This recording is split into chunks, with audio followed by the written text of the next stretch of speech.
How many times have you been electrocuted? Most people will happily say no. Most electricians that I know will happily say, I haven't been hung up too bad, but once or twice. The one guy I know that did get hung up pretty bad, he said it was like being tasered without an off switch. Take that how you like. Needless to say, electrocution is bad and good. So how do we confidently work when we're constantly surrounded by this hazard?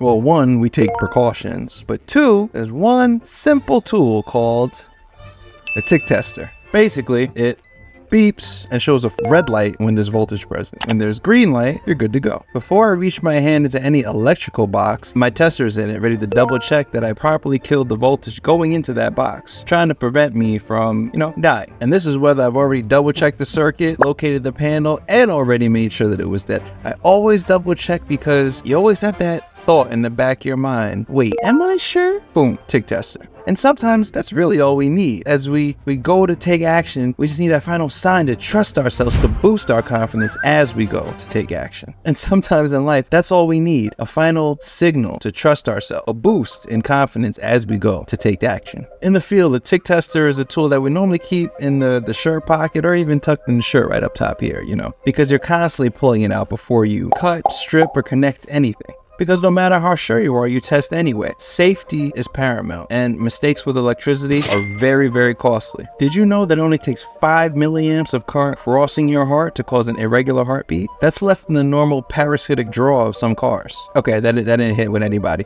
All right, a cell phone normally draws about 150 milliamps laying there with the screen off face down. That means a very small amount of current put the wrong place in the human body could cause the lights to go out forever. In life, a lot of people like to treat bravery like it's all about guts and bravado, but real courage comes from preparedness, awareness, confirmation. In life, some people treat bravery like it's all about guts and bravado, but true confidence comes from preparedness and awareness. Confidence often is quiet and it's earned. Now, on the flip side of this coin, let's talk about what happens when you move without confidence. You tend to rush. You second guess mid-action. You hesitate at the wrong time. Or even worse than that, you fake certainty and then you make a massive mess. Lord knows I've done that too. Starting things with no plan, trying to make it happen on the fly.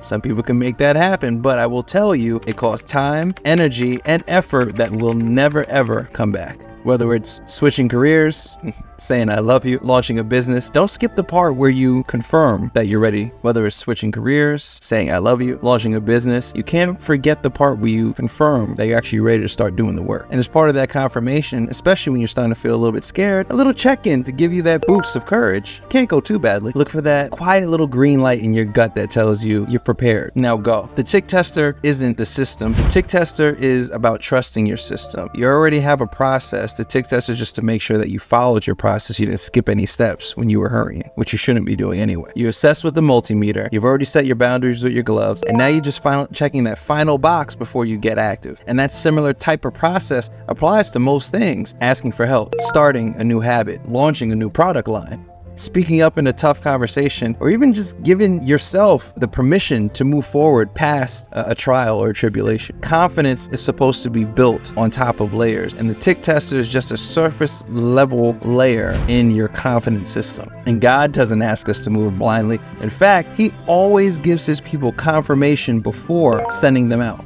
Gideon asked for signs in Judges 6. God gave them to him. Moses doubted himself, and God reminded him that I will be with you in Exodus 3. In Acts, the disciples waited until the Spirit came upon them before they acted. When you're walking in purpose, fear is still going to show up, but confidence isn't the absence of fear. It's the presence of assurance that you're not alone in dealing with that fear. Your tick tester in the Spirit might be a prayer, it might be a quick word of encouragement, it might be a holy hug, or it might just be taking a moment and simply remembering all the tools that God has already blessed you with.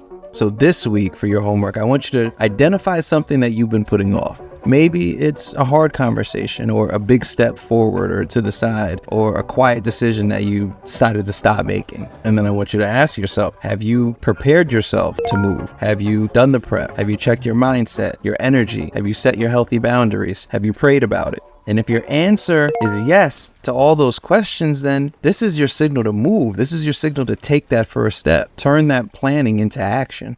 You may not have realized this, but you're already ready to go. You just needed a little push to go. So here it is. Go. Get after it. So if you've lost count or didn't check the title, we are in week 10 of 12. I think we're in the home stretch. If you've been working on yourself like I've been working on myself over the last 10 weeks, you aren't the same person that started this process. You've been given tools. Hopefully you've started to develop some clarity and you started to build some momentum, because it's time to build boldly. Download the free guide. It should still be down in the bio if you haven't seen it already. And let this really be the week that you stop hesitating and start doing. Confidence hasn't ever been about perfection. Confidence is simply understanding and knowing that you're protected and moving in that protection. Let's build together, everybody. Peace.